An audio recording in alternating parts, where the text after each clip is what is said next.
Hi guys, welcome back to another video. आज बात करेंगे डायरेक्टिंग के बारे में। क्या होती है डायरेक्टिंग, कैसे काम करती है, तो चलिए शुरू करते हैं। अगर डायरेक्टिंग के बारे में बात करें सिंपल भाषा में, it is a process of instructing, guiding, motivating, leading, consoling, हर एक प्रकार से व्यक्ति को बस काम करवाना, इसको बोलते हैं हम बेसिकली डायरेक्टिंग।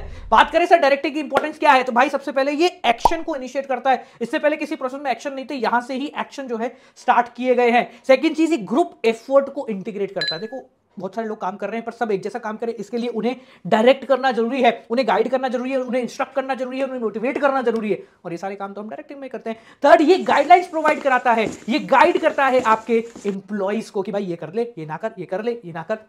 ठीक है, जब जब चेंजेस लाने होते हैं ऑर्गेनाइजेशन के अंदर तो एक अच्छी डायरेक्टिंग ही काम आती है। सर डायरेक्टिंग डायरेक्टिंग तो हो गया, पर इसमें कुछ ऐसे शब्द बताओ ना जो काम आते हैं। तो बेसिकली 4 एलिमेंट होते हैं डायरेक्टिंग के: सुपरविजन, मोटिवेशन, लीडरशिप, कम्युनिकेशन। क्या? सुपरवाइज करना, मोटिवेट करना, लीडरशिप करना और कम्युनिकेट करना, इसको हम बोलते हैं बेसिकली डायरेक्टिंग। ठीक है जी, तो एक एक करके चारों एलिमेंट्स को पकड़े। सबसे पहले बात करते हैं सुपरविजन। सुपरविजन का मतलब है सुपर मतलब ऊपर, विजन मतलब देखना, बस इतना ही है तुम्हारे ऊपर से देखने को हम बोलते हैं सुपरविजन। बस देख लेना, हाँ सही काम कर रहा है ना भाई, अरे अरे अरे ये काम खराब कर रहा है, बस ये देख लेना। ठीक है, सेकंड पॉइंट आता है आपका मोटिवेशन। मोटिवेशन तो भाई हमको पता है, जो हम ऐसे शॉर्ट से बहुत सारा लेते रहते हैं। It is a process of stimulating peoples behaviour to accomplish organisation goal. मतलब आपके बिहेवियर को बदल डालना, किस तरीके से कि आप ऑर्गेनाइजेशन का गोल जो है ना वो बड़े तरीके से पूरा कर लो। अगर बात करें फीचर्स ऑफ मोटिवेशन, कैसा होता है भाई साहब मोटिवेशन? देखो सबसे पहले एक इंटरनल फीलिंग है, ये दिखता नहीं है, कहाँ है कहीं नहीं है, बस इंटरनल फीलिंग है जो जागृत करता है। ये पॉजिटिव भी हो सकता है, नेगेटिव भी हो सकता है। तू कर सकता है भाई, तेरे से नहीं चोगा रे। तो पॉजिटिव नेगेटिव दोनों है। कॉम्प्लेक्स है, बड़ा मुश्किल है, समझ नहीं आता कैसे मोटिवेट करूं। कल तक छोरी के नाम पे मोटिवेट हो रहा था, आज पढ़ाई के नाम पे हो रहा है, कल नौकरी के नाम पे होगा। तो इंसान का मन बदलता रहता है, मोटिवेशन हमेशा चेंज तरीके से करना पड़ता है। और मोटिवेशन का फीचर ये है भाई साहब कि ये आपको एक गोल डायरेक्टेड बिहेवियर में कन्वर्ट कर देगा कि आप गोल पूरा करो। तो भाई इन्हीं में एक मैस्लो आ गए थे अपने, ठीक है, अब्राहिम मैस्लो। उन्होंने कहा कि भाई साहब मैं बताता हूं थ्योरी। तो उन्होंने 5 स्टेप्स बताए किस तरीके से एक व्यक्ति को मोटिवेट किया जा सकता है। सबसे पहले उन्होंने बताया फिजियोलॉजिकल नीड, रोटी कपड़ा मकान आते ही सबसे पहले इसकी जुगाड़ करो, तनख्वाह अच्छी दो मतलब। उसके बाद सेफ्टी एंड सिक्योरिटी नीड्स, उसके बाद भैया उसको कोई दिक्कत हो जाए, मर आ जाए या फिर कुछ हॉस्पिटलिटी वगैरह कंडीशन आ जाए तो उसको संभलना, यानी इंश्योरेंस वगैरह करा दो। ये करा दिया ना, उसके बाद वो तुम्हारे काम नहीं ढूंढेगा, वो ढूंढेगा प्रेम, वो ढूंढेगा दोस्ती। तो उसको हम कहते हैं एफिलेशन नीड या फिर बिलोंगिंग नीड्स। ये हो गया। उसके बाद उसको चाहिए तारीफें, अगर वो काम कर रहा है, इसको हम कहते हैं सेल्फ एस्टीम नीड, कि भैया उसको तारीफ मिलनी चाहिए, स्टेटस मिलना चाहिए कि ये आदमी ये है। और अंत में ये सब पूरे होने के बाद उसको कहीं याद आता है, अरे भाई मैं यहाँ क्यों आया था, मतलब सेल्फ एक्चुअलाइजेशन नीड। ये 5 नीड मिलती है और ये इसी सीक्वेंस में फॉलो होती है, ये मैस्लो ने कहा था। ठीक है, अब किसी व्यक्ति को मोटिवेट करने के लिए आप 2 प्रकार के इंसेंटिव का इस्तेमाल कर सकते हैं, या तो फाइनेंशियल या फिर नॉन फाइनेंशियल। फाइनेंशियल का मतलब पैसा दो और खुश करो, जैसे पे एंड अलाउंस, अच्छा पेमेंट दे दिया। प्रोडक्टिव वेज लिंक इंसेंटिव, मतलब अच्छा काम कर, ये ज्यादा कर लिया तो और मिलेगा। रिटायरमेंट के टाइम पे बहुत पैसा मिलेगा तेरे को, बोनस मिलेगा। अच्छा प्रॉफिट में थोड़ा सा हिस्सा मैं तेरे को देता हूं, अच्छा कहीं जाके घूम आया, तेरे को तनख्वाह मैं दे दूंगा, और जरूरत है तो स्टॉक, थोड़ा सा स्टॉक लेगा क्या, तो को पार्टनरशिप के फॉर्मेट में भी आप उसको पैसा दे सकते हो, इससे वो खुश हो जाएगा। अच्छा कभी कभी पैसे देने की जरूरत नहीं पड़ती, बहुत शाणे लोग हैं, क्या करते हैं, बोले स्टेटस दे दिया, देखो ये तुम्हारा बॉस है, बस इतना बता दिया, बॉस खुश अंदर से, आज से काम बढ़िया होगा। ऑर्गेनाइजेशन का क्लाइमेट ऐसा कर दो, व्यक्ति काम करने की इच्छा करे, करियर एडवांसमेंट्स के लिए अपॉर्चुनिटीज उसको, तो देखो यहाँ पर काम करेगा, भविष्य में बहुत अच्छा मिलेगा। जॉब एनरिचमेंट कर दो, मतलब तुमको ऐसा काम दे दो जिससे उसकी स्किल डेवलपमेंट हो रही है। ठीक है, उसको रिकॉग्निशन प्रोवाइड करो। आपने देखा होगा बहुत जगह लगता है एम्प्लॉय ऑफ द मंथ, इस महीने का सबसे बेहतरीन व्यक्ति, इस बार इसने है जीता। तो ये क्या है, ये उसको रिकॉग्निशन मिल रही है, 4 लोगों के सामने देख मेरी फोटो है। ठीक है, जॉब की सिक्योरिटी, उसको पता करो कि हाँ भाई ये भविष्य में रहेगा।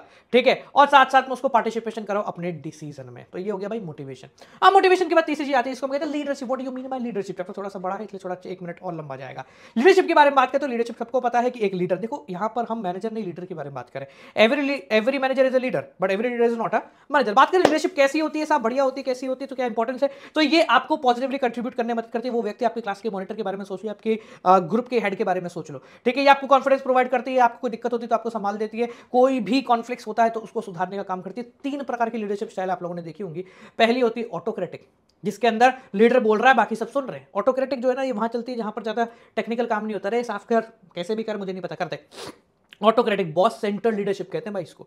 दूसरी होती है डेमोक्रेटिक, ये भारत में भी चल रही है, एक लीडर होगा वो सबको कहानी सुनाएगा, साथ साथ में सब मिलकर डिसीजन लेंगे। ग्रुप सेंटर्ड इसको कहा जाता है, सब मिलकर डिसीजन लेंगे और लीडर जो है वो डिसीजन को रिप्रेजेंट करेगा। और तीसरा होता है फ्री रेंज, जिसको हम लेजी स्फेयर बोलते हैं। यहाँ पर कोई लीडर नहीं, उसका कोई काम नहीं है, तू कोने में बैठ जा रे, ठीक है, डिसीजन आपस में ले लेंगे, आपस में कर लेंगे, तू बस नाम का है, बस शक्ल दिखाने के लिए हमने तेरे को रखा है, बाकी तेरा कोई काम नहीं है। ठीक है, तो लीडर के बाद बात कर लेते कम्युनिकेशन के बारे में। भाई चौथा स्टेप के बारे में बात करें, कम्युनिकेशन। कम्युनिकेशन 2 प्रकार के होते हैं भाई साहब, formal and informal. Formal, formal मतलब काम की बात करो, बाकी बात भाड़ में जाने दो। इनफॉर्मल मतलब बिना काम की बात करो, कोई भी किससे बात कर लेगा। तो फॉर्मल कम्युनिकेशन के बारे में अगर बात करें तो फॉर्मल मतलब ऑफिशियल चैनल, ऑफिशियल जो बात हो सकती है। ऑर्गेनाइजेशन के अंदर फॉर्मल कम्युनिकेशन दो प्रकार से होती है, या तो वर्टिकल होगी या हॉरिजॉन्टल होगी। वर्टिकल का मतलब मैं अपने ऊपर वाले से बात कर रहा हूं, अपने से नीचे वाले से बात कर रहा हूं, ना उधर आगे पीछे कहीं नहीं, ना इधर आगे पीछे कहीं नहीं। हॉरिजॉन्टल का मतलब मैं अपने दूसरे डिपार्टमेंट वाले सेम बंदे से बात कर सकता हूं, किससे बात नहीं कर सकता। ये बैरियर ऑफ कम्युनिकेशन में आता है। अगर बात करें कैसे कैसे हो सकती है, तो भाई सिंगल चेन के थ्रू हो सकती है, मैं ऊपर वाले से, ऊपर वाले से, ऊपर वाले से, ऊपर वाले से, ठीक है। आपका व्हील फॉर्मेट में हो सकता है, ये इधर वाला, ये उधर वाला, ठीक है। सर्कुलर हो सकता है आपस में, ठीक है जी। फ्री फ्लो हो सकता है, किससे भी इंफॉर्मेशन कर रहा हूं, या फिर इन्वर्टेड भी हो सकता है कि मेरे को अलाउ है ये कि मैं अपने सुपीरियर से बात करूं, सबऑर्डिनेट से बात करूं, तो एक वी फॉर्मेट में ये बन जाता है, सुपीरियर से और सुपीरियर के सुपीरियर से बात कर पाऊं। फायदे होते हैं इसके भाई, सीधी सी बात है। तुम इतना मतलब अगर फॉर्मल कम्युनिकेशन करो तो सब चीजों को के बारे में सबको पता होगा, क्योंकि इन्फॉर्मेशन एक सीक्वेंस में फॉलो हो रही है, कोई इन्फॉर्मेशन टूटने के चांसेस नहीं होंगे। पर हाँ, इन्फॉर्मेशन इससे डिले हो सकती है, ठीक है। इम्पर्सनल नेचर हो जाता है, ज्यादा इंटरेस्ट नहीं रहता है, ठीक है, कोई इन्फॉर्मेशन है वो आगे दे दी। अगर इनफॉर्मल कम्युनिकेशन के बारे में बात करें तो भैया यहाँ पे कुछ नहीं है, यहाँ कुछ भी नहीं है, यहाँ सिर्फ और सिर्फ आदि इधर उधर की बातें करें, तूने सुना क्या, इसने कहा क्या। अब ये इनफॉर्मल कम्युनिकेशन कैसे फ्लो होती है, तो भाई इनफॉर्मल कम्युनिकेशन है ना, सिंगल स्ट्रेंड में हो सकती है, आपस में बात कर रहे हैं, एक व्यक्ति एक से, एक व्यक्ति एक से, एक व्यक्ति एक से। अब देखो इनफॉर्मल कम्युनिकेशन में ना तो कोई अथॉरिटी है, ना कोई रिस्पॉन्सिबिलिटी, कुछ नहीं, आपस में ऐसी बात चल रही है। तो ऐसा नहीं है इससे ऊपर बात कर रहा है मतलब हेड से बात कर रहा है, किससे भी कर लेगा, वो सब एक बराबर है। गॉसिप, एक बीच में खड़ा हुआ सबसे बतिया रहा है, तेरे को पता है कल क्या हुआ, प्रोबेबिलिटी कोई फ्लो नहीं, रैंडमली, अच्छा इसने इसको बताया, इसने इसको बताया, इसने इसको बताया। क्लस्टर, कोई मेथड नहीं है, ऐसा नहीं है कि भाई एक जगह से सब खिचड़ी बनी हुई है। इसके फायदे हैं, इन्फॉर्मेशन बहुत रैपिडली चली जाएगी, फीडबैक बहुत बढ़िया आ जाता है। नुकसान है, नुकसान ये है कि इन्फॉर्मेशन जाती है, आराम से पहुंच जाती है, सीधा तक कहानी ऊपर नीचे हो जाती है सारी की सारी, ठीक है। इट मे भी पॉसिबल कि गलत इन्फॉर्मेशन आपके पास पहुंच जाए। गॉसिप और रूमर्स बहुत जल्दी फैलते हैं और इसी वजह से ऑर्गेनाइजेशन के अंदर बैरियर आता है। ऑर्गेनाइजेशन फॉर्मल कम्युनिकेशन को प्रेफर करता है, पर कहता है कि भाई साहब मैं ना थोड़ा बहुत इसको बैरियर रिमूव कर दूंगा। बैरियर मतलब सर कौन से होते हैं, तो चार प्रकार के बैरियर्स के बारे में आपको पढ़ना है। सबसे पहला है सिमेंटिक्स यानी साइकोलॉजिकल, थर्ड है ऑर्गेनाइजेशनल और चौथा है पर्सनल। सिमेंटिक बैरियर के बारे में बात करें तो ऐसी चीजें जो कि बेसिकली फ्लो में ही गड़बड़ हो जाती है, जैसे आपने गलत मैसेज, बैडली एक्सप्रेस मैसेज हो गया, ये आपने बोला कुछ और उसने समझा कुछ और, ऐसे सिंबल का इस्तेमाल किया जो कि बेसिकली उसको समझ में ही नहीं आया, मतलब क्या है कुछ पता ही नहीं। फॉल्टी ट्रांसमिशन, भाई लैंग्वेज ऐसी आपने इस्तेमाल कर ली, मिस्टेक अराइज हो गई, ठीक है, इस वजह से गड़बड़ हो गई। ऐसा अजम्पशन, जैसे उसने बोला देखो तुम्हें काम करना, अरे हाँ हो गया काम कर लेंगे, अरे दूसरा काम बता रहा था, अरे गड़बड़ हो गई, ठीक है। एक होता है साइकोलॉजिकल बैरियर, मतलब वो कहते हैं ना कि मेरे हिसाब से तू खराब है, क्यों है वो पता नहीं, बस तू खराब है।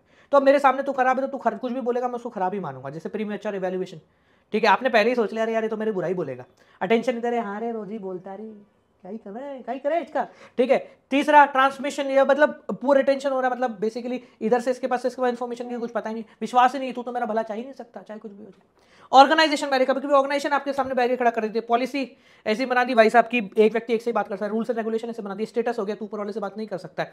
ऑर्गेनाइजेशन का स्ट्रक्चर ऐसा है कि आप किसी से भी बात नहीं कर सकते, सिर्फ आपके सामने वाले से बात कर सकते हो, ठीक है।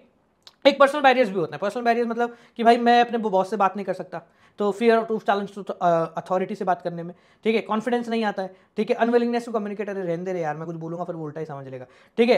इंसेंटिव नहीं है, वो बता के क्या ही फायदा, वो मुझे कौन सा रिकॉग्निशन अपने नाम से लॉन्च कर देंगे, ऐसा कुछ, ठीक है। तो ये आपके बैरियर्स ऑफ कम्युनिकेशन जो है यहाँ पर आ गए हैं। चैप्टर थोड़ा सा बड़ा था, इसको थोड़ा सा टाइम लग गया, पर कोई दिक्कत नहीं, अगला चैप्टर छोटा होगा, कंट्रोलिंग है, छोटा सा है, फटाफट करके खत्म करेंगे। मिलते हैं आप लोगों से, कोई दिक्कत परेशानी तो जरूर बताएं। Till then keep on watching.